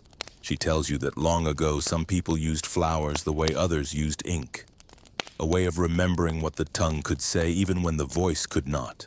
A 15th century note from a Spanish collection once described women who kept recipes in their scent and stories in their breath. It was likely written in suspicion, but it sounds like praise now. You ask if she learned from her mother. She shakes her head. From a song. You wrap the wafers gently. You might never eat them. Maybe just knowing they're real is enough. Around the corner, you meet one last vendor seated cross-legged beside loaves of bread shaped like books. She calls them archive breads. You pause. She explains these were once used by scribes. Baked firm, carved with letters, dipped in warm spiced wine to read, eaten only after the words were remembered. You raise an eyebrow. She offers a slice. Etched into it, speak less, taste more. And whether it's fact or fiction, it feels true. You eat it slowly, it tastes like quiet. A little dry but steady, the kind of food that knows its purpose. And maybe that's the heart of these secret snacks, not to amaze or impress, but to remind. To carry memory, to say we were here. We listened, we passed the recipe on. There's one last story. In a village near the borderlands of Bohemia, they say there was a recipe known as the Silent Supper Loaf. No salt, no spice, just flour, water, and a symbol pressed into the crust. It was baked once a year, never eaten, just placed on the table as a reminder that even in stillness we cook, that even in silence we speak, that even in the smallest bite there's a whole story waiting. And you don't need to shout it, just whisper it. In crumbs, you leave the alley slower than you entered. The coated cookies, the archive bread, the whispered wafers, they've left a kind of echo behind your eyes. A sense that every snack, no matter how small or strange, might be saying something more than eat me. Something older. Something meant for someone who knows how to listen between bites. So today you tune your senses a little differently. You don't follow your stomach. You follow spectacle. And soon enough you find it. At the edge of the upper square where the merchant houses grow taller and the cobblestones grow cleaner, there's a stall surrounded by velvet drapes, strings of pearls, and the unmistakable scent of something extravagant. Sugar, not honey, not dried fruit, not sweetened barley paste pretending to be dessert. Actual glistening golden sugar. You step closer. The woman behind the stall wears gloves. Real gloves. Embroidered at the cuff and lightly dusted in what might be flour or might be powdered sugar, or might be the last traces of someone else's riches. She gestures toward her display, and you nearly gasp. Tiny towers of sugar spun into delicate fans. Candied fruits shaped like birds mid-flight. Almonds coated in glossy glaze and wrapped in gold leaf wrappers. Rose petals dipped in syrup until they shine like glass. Entire scenes, castles, saints, oceans carved from sugar as if it were marble. She smiles at your expression. Welcome, she says, to the sugar table. You manage a nod, afraid your breath might knock one of the confections into oblivion. These aren't for eating, she adds softly. They're for remembering. She tells you sugar arrived in Europe long before most people realized it. Traveled through trade routes as expensive as silk, first used only in medicine, then in monasteries, then in court kitchens where it became performance, food as spectacle, she says, as ceremony, as power. She shows you a tiny heart carved from sugar and brushed with cinnamon. Given by queens, she says, or people pretending to be. You bite it. It shatters, then melts, then leaves behind a soft burn. You love it. In the medieval world, sugar was rarely just an ingredient. It was an idea, a statement, a way to show you had access not just to wealth, but to the distant lands and secret trades that brought sugar to your door. At a royal feast, sugar wasn't served in bowls. It arrived shaped like animals, like altars, like cities. Some pieces were so detailed they were never eaten, just admired, then swept away and quietly nibbled in kitchens after guests had gone. You ask her if anyone still makes those kinds of things. She laughs, only the patient and the foolish. She hands you a tiny sugarfish painted with blue pigment made from dried violets. You pop it in your mouth and taste surprisingly nothing like sweetness. More like perfume, more like memory. And then she leans in and whispers, "You want to see the secret?" You nod, of course. She lifts a tray from beneath the counter. On it, sugar pills, small, white, glossy. These, she says, were medicine, or at least claimed to be. She explains how apothecaries and cooks used to work side by side, one grinding roots, the other grinding almonds. And sometimes sugar blurred the line between the two. Mixed with powdered rose cardamom, even ground amber or gold leaf. Given for stomach aches, heartaches, melancholy, or scandal. You could say anything was medicine. She smirks if you wrapped it in sugar. You try one, it tastes of cloves and something metallic, not unpleasant, just mysterious. And here's the historical twist. Sugar wasn't just a luxury, it was an illusion, a symbol. It stood for purity, for wealth, for knowledge imported from elsewhere. But it also masked danger. Spices went stale, coat them in sugar. Fruit starting to turn, boil it into candy. One 14th century Italian source even suggests that sugar sculpture became a tool of diplomacy, edible alliances offered between households in the shape of doves, lions, and occasionally weapons. You eat the dove, you nod politely, and the war is postponed, at least until dessert is cleared. The vendor tells you that some households had entire cabinets just for sugar objects. Not to eat, but to own, to show guests, to impress suitors. Imagine a world where dessert is locked away not because it's dangerous, but because it's too pretty to be trusted. You ask if she still makes those pieces. She nods. Only at funerals. You stop. She explains some noble families order sugar effigies for funerals. Not of saints, but of the deceased. Small, hollow figures placed near the coffin, sometimes posed in prayer, sometimes asleep, sometimes laughing. Because grief, she says, always tastes a little sweet. You leave her stall slower than you arrived, your tongue tingling with sweetness and your head spinning with the weight of sugar dreams. Further down the square, a smaller, simpler table waits. No drapes, no carvings, just a man stirring a pot over low flame. It smells, yes, of sugar, but not the showy kind. This is sticky, dark, heavy. He calls you over and offers a taste, a thick square of bread soaked in honey, fried in oil, and dusted with pepper. You raise an eyebrow. He nods. It's street sugar.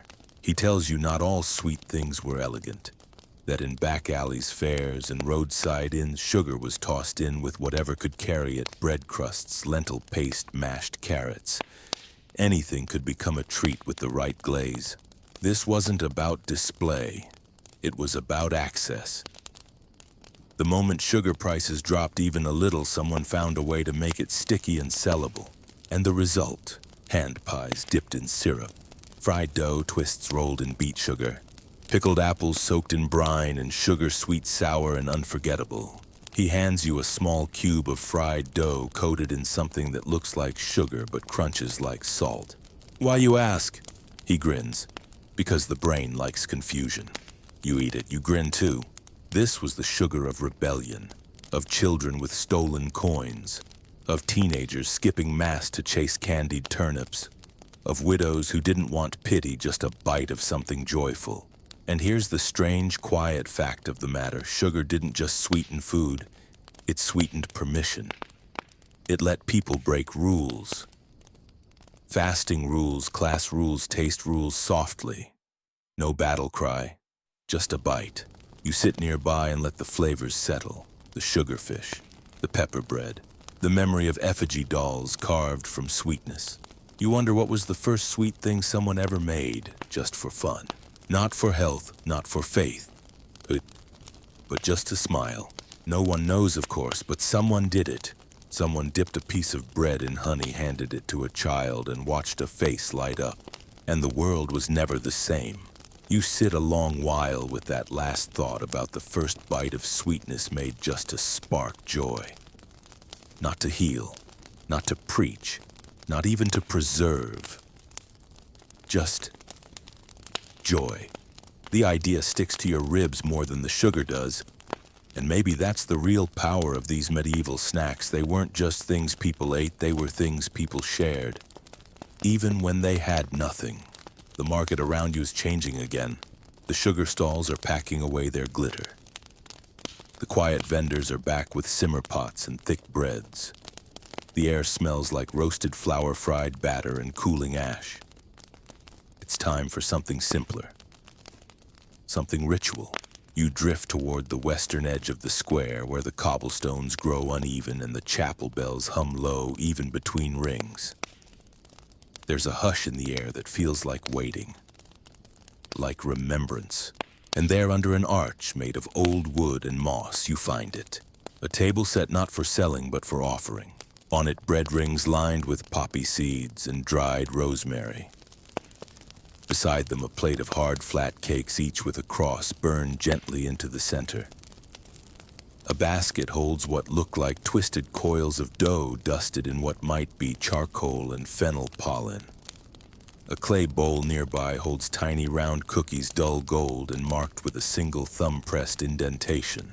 Behind the table stands a woman with gray streaks in her hair and hands stained with flour. These, she says softly, are ritual snacks. You pause, then nod. She gestures to each item in turn. That one's for grief. That one's for birth. That one's for promises. That one's for when someone doesn't come back. You look again. None of the food is fancy. No sugar, no jewels, no glazes, just flour, herbs, heat, and silence. She hands you a small thumb-marked cookie. This one's for waiting, she says. You bite. It's dense, dry, but the flavor changes as you chew. There's lemon in it. And thyme, and something like ash, but not bitter. Just quiet. People used to give these after storms, she says, or before letters arrived. You ask if these snacks were served at funerals.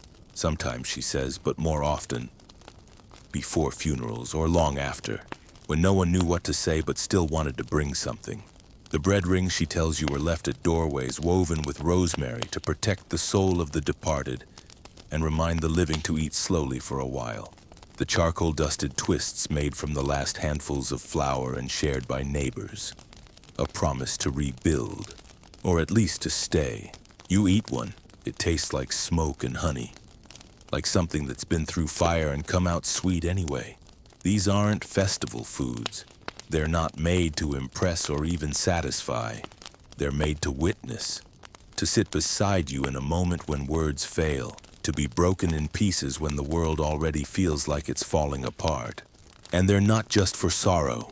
She tells you about the birth wafer's simple discs pressed with a small circle in the center, given to women after labor, shared with friends and midwives, symbolizing the cycle of life, the hope of health, and more practically, the return of appetite.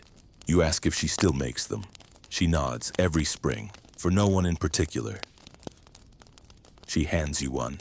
It's sweetened with honey and boiled milk spiced with nutmeg. You eat it slowly. It tastes like beginning. Here's a historical detail that rarely makes the book's medieval people remembered through food. Not with photos, not even with writing, but with recipes, with gestures, with snacks you only made once a year or once in a lifetime. Wafers for weddings, bitter rolls for Good Friday, rosewater bread for new mothers, vinegar biscuits for fast days, candied fennel for first teeth, each one tied to a moment, each one an edible ritual. And some of them you weren't supposed to eat at all. She shows you a small loaf rock hard, wrapped in black thread and dried lavender. This one, she says, is never eaten. You look up. It's kept in the home of a widow, she says, to remind her that not all things are gone. You hold it gently. It smells like memory. Some scholars believe these ritual snacks, particularly the preserved loaves, served as emotional anchors. Like relics, but domestic, private. Not carried in processions, but tucked in drawers. Held, smelled, occasionally kissed. And perhaps that's why they mattered more than feasts. Feasts were public, these were personal. You ask if anyone still uses them. She shrugs. Sometimes when people remember to ask, and then she says something you won't forget. A recipe is a story that waits for the right mouth. She lets you hold a bread ring. It's heavy, rough. The poppy seeds fall like black confetti. You break a piece off. Chew. It tastes like goodbye, but not the final kind. You thank her. She nods. As you leave the archway, you notice that someone has left a twist of dried fruit tied with twine on the corner of a window. Another has placed a circle of flatbread on a bench. These aren't offerings to gods. They're not even memorials. They're reminders of grief, of love, of someone somewhere who baked something just in case. You walk slowly now, and everything tastes different. The roasted barley you smell down the lane smells like patience. The clove and pear fritter smells like missing someone too much and saying nothing. The lentil cake that smells like forgiveness. And here's a final curious fact. In 15th century Wales, it was tradition to bake a special bread once a year for people you no longer spoke to. You didn't deliver it, you didn't eat it, you just made it, wrapped it, placed it in the hearth. If it cracked while cooling, it meant the silence would break. If it stayed whole, you waited another year. You wonder what that bread tasted like. Probably nothing. Probably everything.